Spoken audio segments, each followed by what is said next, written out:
Une élimination, un but refusé et un joueur qui explose. Voilà le cocktail détonnant après la défaite du FC Barcelone. Les mots de Frenkie de Jong, eh bien, ils ont vraiment mis le feu aux poudres. Alors, la question qu'on se pose tous, est-ce que c'est une plainte légitime ou juste une bonne vieille excuse? Allez, on va décortiquer tout ça ensemble. Bon, pour bien comprendre, il faut revenir au point de départ, une énorme désillusion. Le Barça est dehors, éliminé. Et sur le terrain, on sent la tension, la frustration, c'est vraiment palpable. Et c'est justement dans cette ambiance, dans ce climat de déception, que toute la controverse va commencer. Et c'est là que tout bascule. L'étincelle, elle vient de lui. À chaud, juste après le match, face au micro, Frenkie de Jong lâche cette petite phrase.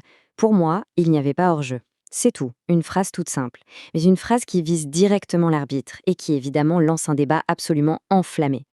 Alors, qu'est-ce qu'il veut dire par là, De Jong? En fait, son argument est super simple. Pour lui, c'est clair, le match aurait pu complètement basculer.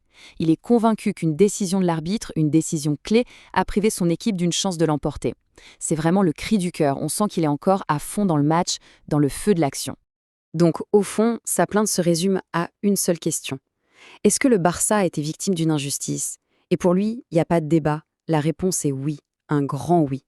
Il pense qu'on leur a refusé un but qui était parfaitement valable et que ça a tout changé au résultat final. Ok, ça c'est sa version, mais si on prend un peu de recul, si on met l'émotion de côté un instant pour regarder le match froidement, une autre question s'impose, non? Est-ce que l'arbitre est vraiment le seul et unique responsable de cette défaite? Ah, et c'est là que ça devient super intéressant. Parce qu'en se focalisant uniquement sur cette décision arbitrale, est-ce qu'on ne passerait pas à côté de l'essentiel? Et si le vrai problème, les vraies racines de cette défaite, se trouvaient à l'intérieur même de l'équipe? Là, clairement, c'est une invitation à se regarder dans le miroir, à faire son autocritique. Parce que si on va au-delà de la frustration, au-delà de la colère, qu'est-ce qu'on voit? Qu'est-ce qu'une analyse vraiment honnête nous dit de la performance du Barça ce soir-là? Parce que les faits, ils sont têtus. Quand on analyse le match, on voit un Barça en grande difficulté. Beaucoup trop de ballons perdus. Une équipe qui subit le jeu pendant quasiment tout le match. Le constat, il est sans appel. L'équipe n'était tout simplement pas au niveau ce jour-là. C'est aussi simple que ça. Du coup, on se retrouve avec deux histoires complètement opposées. D'un côté, on a la colère d'un joueur, sa frustration face à une décision de l'arbitre. Et de l'autre, la dure réalité d'une performance d'équipe, disons-le, assez moyenne. Alors, la vérité, elle est où dans tout ça?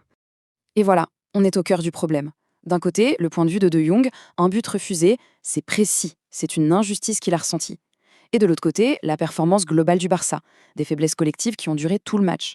La question, c'est de savoir si la faute vient de l'extérieur, un truc ponctuel, ou si elle est interne, globale et concerne toute l'équipe. Au final, la question reste posée, et elle est pour tout le monde.